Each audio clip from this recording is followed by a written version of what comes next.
Amen. Have your seats, please. Now we have to understand, in guarding our gateways, we have a responsibility. We have a responsibility to guard what goes in this temple. We call this our temple. So we have to watch what goes in it. And you know, as I was preparing this message, just as I typed that last word, I thought, ooh, I had to put down that pork and ham sandwich with bacon on it. I said, wait a minute now. But then I said, well, you know what, it's not too bad because I'm drinking a Coke Zero. And that cake I got is light. Seriously, it was light cake. I had no problem carrying it to the table. So I was like, I guess I'm good. But it's funny because with food, it's easy for us to understand what we're putting in our temple. All right, come on. Because the effects are almost immediate. You know, when you put the wrong stuff in your system, all of a sudden, strenuous activities become more difficult. Come on. Like getting up in the morning.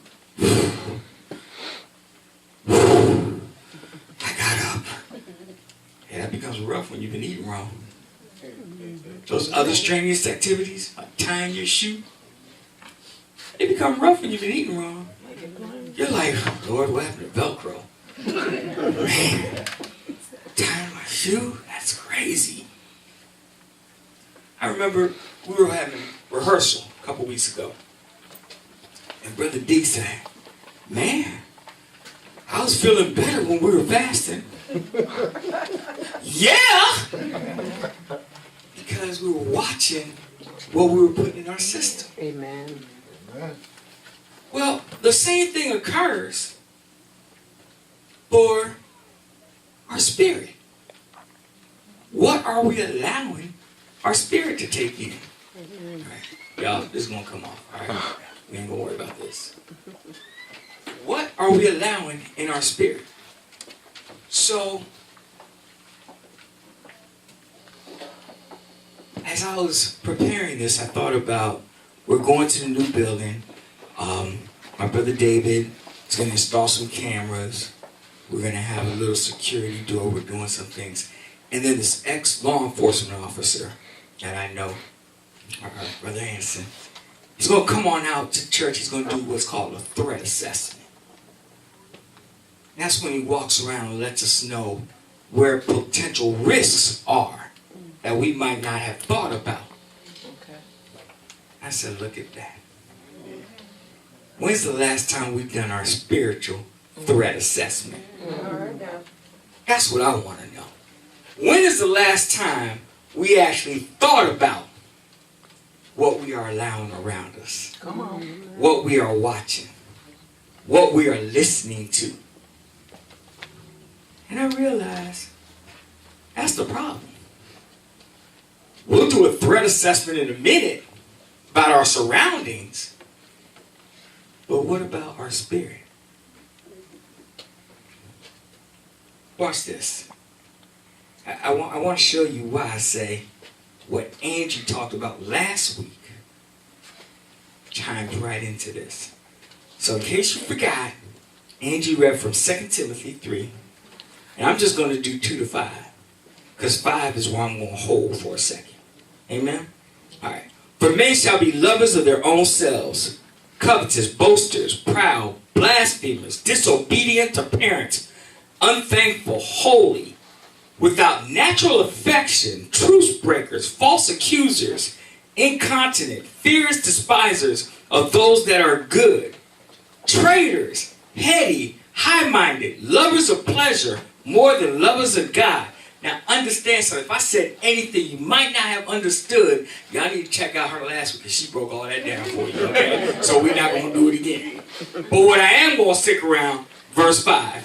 Having a form of ungodliness but denying the power thereof. From such turn away. Amen. What it's saying is, maybe you're not that way. But if somebody is that way, from that person, turn away. Amen. Guard your gateways. See, we got a problem. We be allowing people to hang around us Amen. and ain't like us. Amen. All right, now make it plain. How do I minister to them? You do minister to them, and then you walk away. Amen. You don't hang around them. Amen. You don't hang around them. We let people hang with us, and then we wonder what's going on with us. We don't let that bad spirit hang around us too long. We don't know how to walk away. It didn't say, from such, push them away. It didn't say, from such, tell them to go away. It gave the responsibility to you Amen. to turn away. Amen. I have time for it. Amen. Don't have time for it. Amen. I am not going to allow you to get me in that place where you are already. Hey, come on. All right, Make it now. plain. You understand what I'm saying? But oh, so many times, they open up the door, we walk right into that place where they are. Amen. Now we're going to be there too. We even tell them, oh, I can get where you are. We proud of that fact that we're going to join them where they are. Ain't what the word is saying. From such, turn away. Amen. Guard your gateways. How's our threat assessment going so All far? right, now. Let's keep it going, man. Let's keep it going. Look at the verse we read today. Keep thine heart with all diligence, for out of it are the issues of life. I don't know about y'all. I believe that. Keep thy heart. Now, that doesn't mean keep it with us, because obviously we're going to keep our heart with us. It's going to go wherever I go. Hopefully. Prayerfully. Amen. But it means protect it. Amen. Protect your heart. Amen. Listen. Proverbs 23:7 tells us, for a man thinketh in his heart, so is he. See, we got to protect that heart.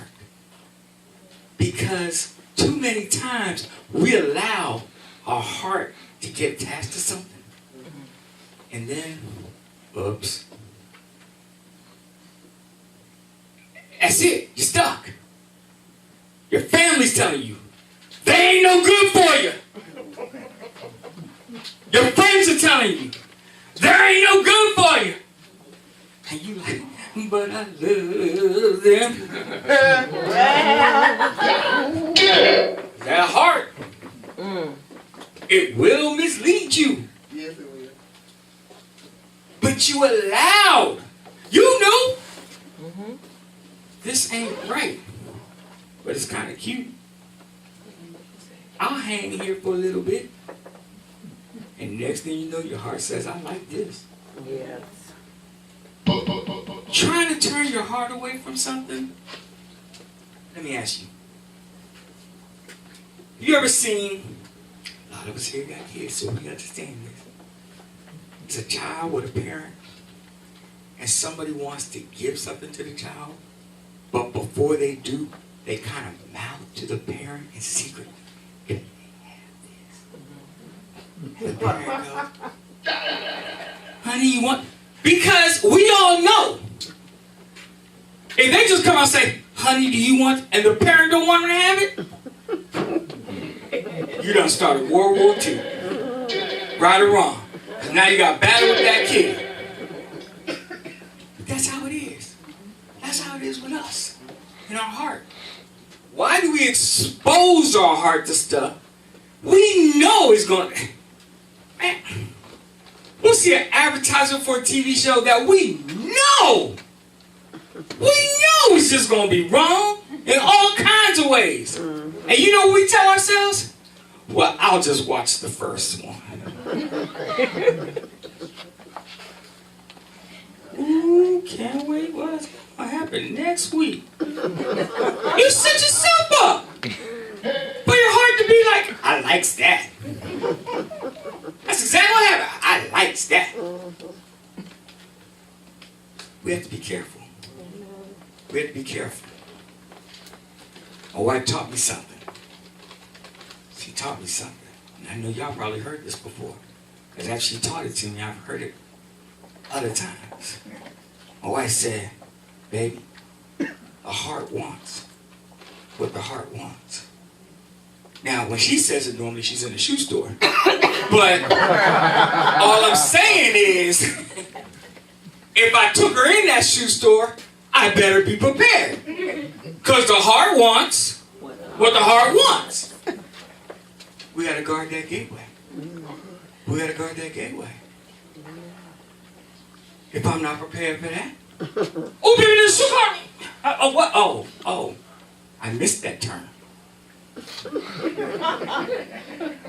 That's what you got to do with those things that you think might not be right. Amen. We got to learn to make those quick turns away. Amen. You know what it said? From such things turn Away. away.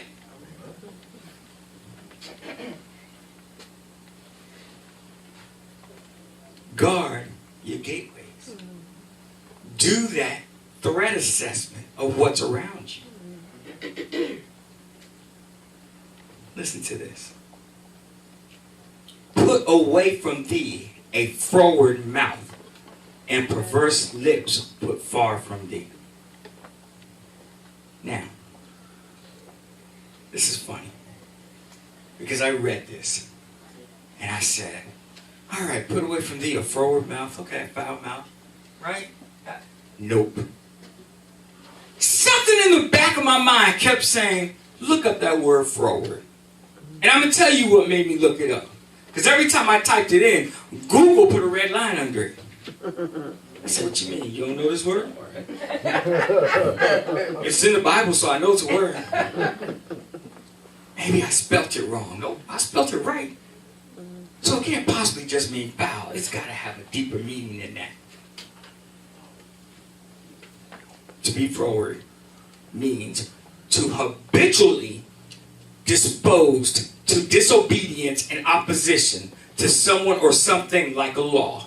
Someone that is being froward is being willfully contrary to someone or something and is not easily managed. I said, whew, that's a tad bit worse than just a foul mouth, ain't it? Habitually.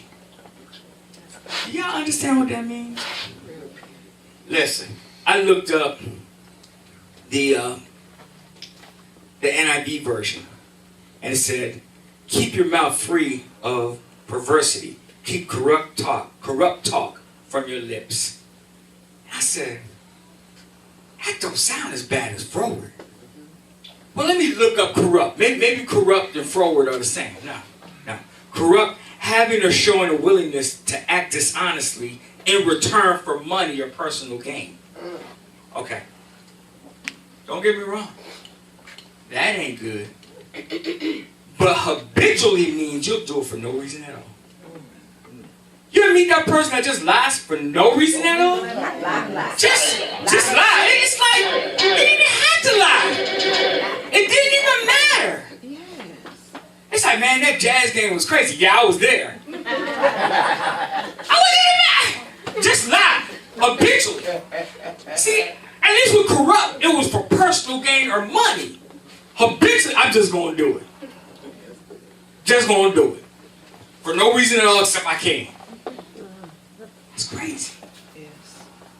Forward mouth. But let me also read you Proverbs 10:31. The mouth of the just bring forth wisdom, but the froward tongue shall be cut out. Yeah, it's in there. You want to look it up? Proverbs 10:31. It's in there. The froward tongue shall be cut out. To me, that screams, guard your gateways. Guard your gateways. But see, we don't.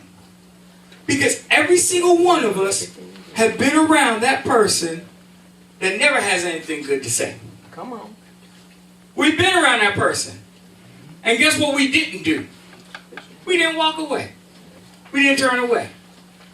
Yet we know this person, if they're not complaining, manipulating, trying to set somebody up, scheming, then they ain't talking. Simple as that. Because all they talk about are those things. We have to stay away from those people. Because believe it or not, they will disrupt your environment. But we keep so much forwardness around us. The people we hang around, the TV shows we're watching, the music we listen to.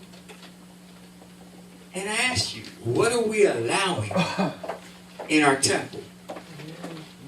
What are we allowing in our temple? Guys, listen. We're like TSA. You expect TSA to be protecting us from what's coming in. Matter of fact, what's worse is when you find out somebody's in the United States and they were on the watch list. You're like, hold on. You mean to tell me you had a list? You had a picture? And they got in? What you doing? Well, I ask you, well, what you doing? Because guess what? You got your watch list. You got your watch list. We know exactly what to look out for. But we like TSA. Nah, it ain't gonna be that bad. Oh, this don't look too intimidating. But it's on the watch list. It's on the watch list. We just choose to ignore it. All right. How's that third assessment going? All right, we're going to keep it moving. Let thine eyes look right on, and let thine eyelids look straight before thee. Now I know people are like, okay, look straight on to what? Kind of left it out there, right? But straight on means exactly that, straight. Be straight about it. Don't waver. Be straight to the precepts of the word, to observe them, to the promise, for it encourages you, to the examples of the saints gone before, as motives to excite diligence and to exercise patience, faith, and hope. That's what happens when you look straight. In other words, it's saying, don't deviate. See, when you're not going straight, you deviate. You deviate. We don't want to deviate. Keep going straight. Amen. Guard your gateways. We think gateways are just what we watch. We think gateways are just what we listen to. It's the people you hang around. Amen. Amen. Listen, go into a subject. Go into a subject and listen. Smokers in the house, I ain't picking on you. Just like I had to use my pulled pork and ham sandwich with bacon as an example. I got to use this as an example. We're going to talk about secondhand smoke. Have we heard of secondhand smoke? Yes. Do we understand that was secondhand smoke? See, I just keep moving. I'm not even going to look over there. Do we realize with secondhand smoke, it has damaging effects to the non-smoker? Yes. Because they stand in that. And if you don't believe me, here's your public service announcement. Exposure to secondhand smoke has immediate adverse effects on the cardiovascular system and can cause coronary heart disease and stroke. Secondhand smoke causes nearly 34,000 premature deaths from heart disease each year Preach. in the United States among non-smokers. Preach it, Pastor. Non-smokers who are exposed to secondhand smoke at their home or at work increase their risk of developing heart disease by 25 to 30%. Secondhand smoke increases the risk of stroke by 20 to 30%. Secondhand smoke causes more than 8,000 deaths from stroke annually. Look at them facts. Now listen, this information was gained from the CDC website, and I figured that was an acceptable source of information. It is. So my question is, if your body is set up to do that with smoke, what makes you think your spirit isn't going to be affected by what you're around? Amen. Come on. Amen. Ooh-wee. 1 Corinthians 5:11 tells us, "But now I have written unto you not to keep company, if any man that is called a brother be a fornicator, a covetous, or an idolater, or a railer, or a drunkard, or an extortioner, with such a one not to eat." Amen. Good word. Guard your gateways. All right. And if you ask me, that was a watch list. Told you exactly. Who to look out. And did he say, unless it's your brother? No. He said, I don't care you call this one a brother. If he's on this watch list, turn away. Amen. See, we like to make allowances. Oh, well, they my brother. Oh, well, I'm just trying to help them out. Let me explain something to you. Come on. If I go to the crack house and I minister and I leave, okay, I minister to the crack house. But every time you call my wife, say, "Where's Pastor?" "Oh, Pastor's at the crack house." We got an issue. Y'all see the difference? There's an issue. Yeah. Pastor there again? We got to be careful. What? Who? All of that. Amen. We gotta be careful. Understand, we have to be aware that our gateways are always open. Amen. Guarding your gateway is a 24-hour job. Amen. You understand what I mean by that? Guarding your gateway is a 24-hour job. That means when you're asleep, who's guarding your gateway? Okay. I saw these question marks going around the room. So I'm going to try this again. When you're asleep, who's guarding your gateway? God. Right. So, I'm telling myself, I get home from work, I got to wind down. Sometimes I like to turn on TV. Here's the problem. I usually don't make it through that hour program. Once that hour program goes off, who's guarding my gateway? So you mean to tell me it's okay for me to leave my gateway open to Fox, CBS, or ABC? Ooh-wee. Oh, but we do, don't we? Because let me tell you what I like to do. I'll take a DVD, or I'll put on a show, and let me tell you, when that hour show goes off, guess what? There's nothing on my TV. That's it. It's off. Gone. Whatever I had planned to watch, even if I don't finish it, when it goes off, it's off. And my gateway is protected. Yes. You got to guard your gateway even when you sleep. The only way you can guard your gateway when you sleep is make sure there's nothing around to invade it. But you cannot do that. When you could be watching a program and fall asleep. And then from then on, guess what?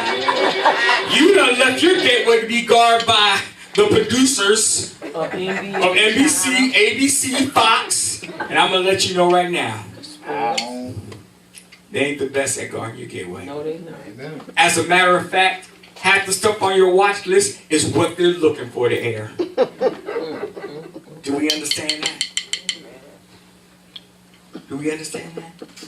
Our gateways are steadily taking in stuff, even while we're asleep. Who here has ever been asleep? you woke up and realized what was on TV was incorporated in your last dream. You wake up, you're like, oh man. Listen, let me tell you how your gateways work. My brother was on a flight. And in the row across from him, there was a man and a woman. The man was sitting by the window. And behind them was a woman and her child, about Jalen DeLeon's age, right? And my brother could easily tell this was the child's first flight. Bouncing around, so excited, plane first time, just taking in everything. The plane starts to take off, you know, wheels. Everybody been on a plane? You know, it's like the wheels are going, then all of a sudden you don't feel anything. You in the air. And the kid is excited. He's looking out that window. Ooh, he's having a great time. The guy in front of him, evidently, he's had a hard day. And he's starting to drift off to sleep. He's drifting, gone. And he's out during the duration of the flight. He's out and he misses a message. Boom. Please fasten your seatbelts as we are preparing to descend. Now I understand, his seatbelt's already fastened because he's been asleep through the whole flight. But as the plane clears the clouds, coming down, the youngster now understands what the word descent means. And he looks at his mom excitedly and says, "Mommy, we're going down." Dude jumped up, looked around. He was planning his escape. We're going down. His gateway was unprotected. Yes. But he woke up, heart racing, sweating. You don't think that's going to affect the rest of your day? Let me tell you, when you don't guard your gateways, you leave yourself open. You leave yourself open. We have to understand. We have to guard our gateways even when we're asleep. Even when we're asleep. And if there's somebody else in that room with you, guard their gateway. Watch what you watch. There's trees growing all over this church. Don't shame me. How's this threat assessment going? We good? We good? Do we understand? We need to seriously do a threat assessment. What's waking us up in the morning? Is it a radio alarm clock? Radio alarm comes on, song come on, talking about all those nice things I want to do with you. You like, oh yeah, turn around, something. Hey, I gotta go to work. What you doing?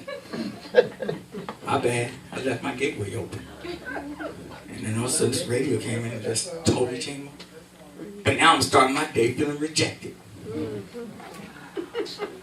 Guys, guard your gateways 24/7.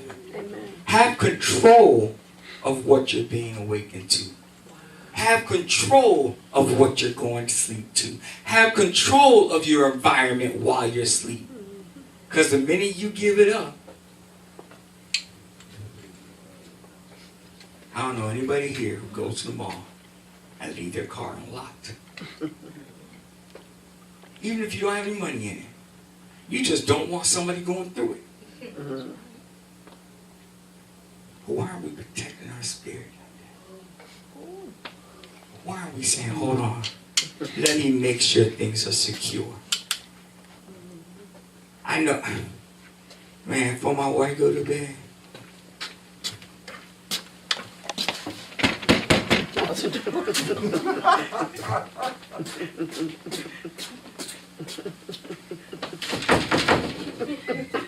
and I ain't gonna scare the kids, but I'm just saying, she checks every door. But what sense does it make to check every door and then leave the TV on. I'm going to check every door, but I'm going to leave my gateway wide open. Wow. Guys, we got to think. We got to think steadily about our gateways. Amen. Guarding, protecting our gateways. We got to understand what kind of environment are we setting up for our spirit. I need to check something out. 1 Corinthians 3, 16, 17. Know ye not ye are the temple of God, and that the Spirit of God dwelleth in you? If any man defile the temple of God, him shall God destroy. For the temple of God is holy, which temple ye are. Now, we're going to put these two together. Watch this. Romans 8:11. But if the spirit of a man is raised up, Jesus from the dead dwell in you, he that raised up Christ from the dead shall also quicken your mortal bodies by his spirit that dwelleth in you. That sounds to me like a house that needs to be protected. That sounds to me like a temple that we need to be watching what's going in. How do we do that? Guard our gateways. What's the first step of guarding your gateways? Do your threat assessment. Amen. Baby, you know those bushes up front of the house? We're going to trim those down. Make sure they're not over the windows. We're going to make sure that, because I don't want anybody to be able to hide behind those bushes when you pull up. Amen. And that gate, you want to make sure that gate is closed.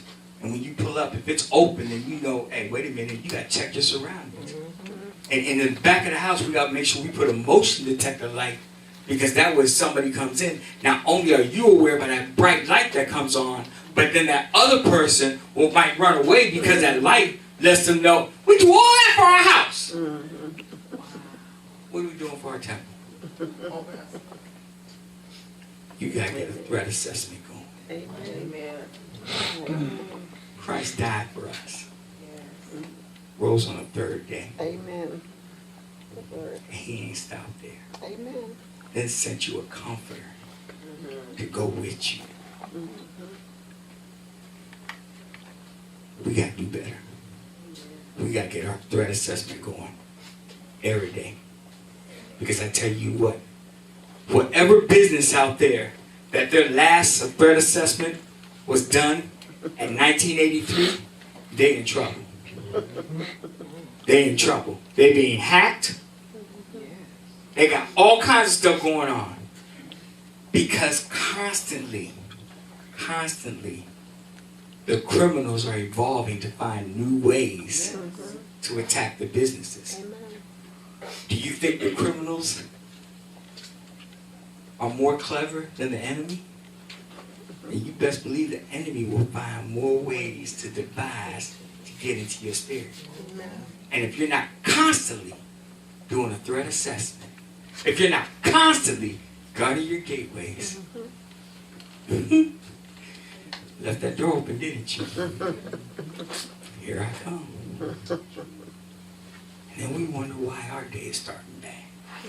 Why we didn't sleep good last night. Why am I walking around in this mood? Because you left your gate open. Amen. You left your door unlocked and you left the window open. Student will come up to me, Mr. Daniel, somebody stole my wallet. Well, where was it? I left it on my bed. You didn't lock it up? No. All right. Hey, look, I can't want it more than you. I mean, if you wanted it, you will lock it up. Amen. Mr. Daniel, I lost my key. You know where my key is? In my pocket. 2/4 around from where my wallet is. When you want something, you keep it. Amen. Yes. You know where it is. Amen. You make sure it's kept safe. Y'all agreeing, but I'm just saying. We got a threat assessment going, and we better act like we want it. Amen. We better act like we want it. And do what it takes to keep it safe. Amen? Amen. Praise God. Dear Heavenly Father, I ask you, Lord, that you open up our eyes to the threats that are all around us, Lord. Yes, Lord. That you wisen us up, Lord, that we may be good guardians of the gate, Lord. That we may keep our temple clean, keep our temple holy, Lord. Yes. That we can do what it takes, Lord, to continuously, honestly do a threat assessment of that is around us, Lord. Yes. And whether it be things that we like or people that we like, Lord, that you give us the strength to turn away. Yes. Ask, Lord, that you continue to keep us, continue to grow us. We ask all these things in your Son Jesus' name. Amen. Amen.